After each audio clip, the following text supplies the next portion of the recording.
Merry Christmas, happy Christmas. ఒరే మా Christmas చేసుకున్నాం, మీ క్రిస్మస్ ఎప్పుడు, మీ క్రిస్మస్ ఎప్పుడు అంటారు ఇక్కడ ఉన్న వాళ్ళందరూ. మనం కారణం ఏంటి? క్రైస్తవులు క్రిస్మస్ పండుగ చేసుకుంటున్నారు.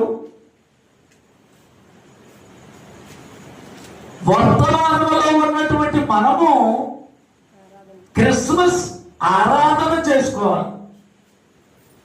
ఎంత తేడా ఉందో చూడండి.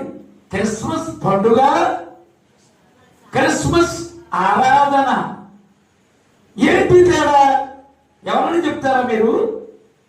పండుగకి ఆరాధనకి తేడా ఏంటి?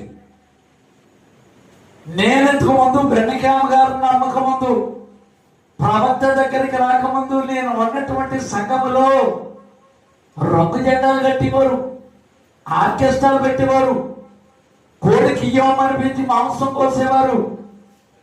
ఓ కొత్త బట్టలు కట్టుకొని ఎవరి క్రిస్మస్, హ్యాపీ క్రిస్మస్ ఇలా చేతులు పట్టుకునేవారు. అబ్బా భలే జరిగిందిరా, 1000 మందికి భోజనాలు పెట్టాం, చాలా బాగా జరిగిందని వారు. అంటే మంచి బట్టలు, రంగు జెండాలు, టెంట్లు, మంచి మోషగారు లాంటి మంచి సుమధురమైన సంగీతం అందించే ఆర్కెస్ట్రా ఉంటే బాగా జరిగిందిరా క్రిస్మస్ అని వారు. కానీ మన ప్రవక్త గారు క్రిస్మస్ పండుగని చెప్పలేదు. ఏమని చెప్పారైనా? క్రిస్మస్ ఆరాధన. దేవుణ్ణి ఆరాధించే వారు ఏం చేయాలి? ఆత్మతోనూ సత్యముతోనూ ఆరాధించాలి. ఏమండి వర్తమానంలో క్రిస్మస్ ఎందుకు? మరి డిసెంబర్ 24 బ్రహ్మకామ గారు వెళ్ళి క్రిస్మస్ వర్తమానం ఎందుకు ఇచ్చారు? డిసెంబర్ 12వ తారీఖున బాప్టిస్టులు పిలిస్తే వెళ్ళి మరియమ్మ యోసేపుల గురించి,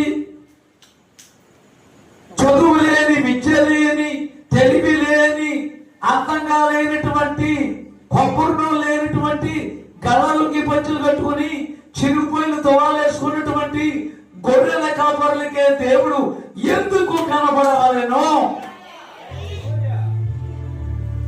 కొబ్బరి రాసుకుని అందంగా చదువుకున్నాం, క్రిస్మస్ కి కొత్త బట్టలు కొనుక్కున్నావు, చికెన్కి ఇవ్వమంచి కోసావు, గొర్రెల కాపర్లే కొత్త బట్టలు కొనుక్కున్నారా? దేవుడితో వచ్చేటప్పుడు కొత్త బట్టలు ఉన్నారా? గళ్ళకి పంచి కట్టుకొని చిరుపోయిన తువాలు వేసుకొని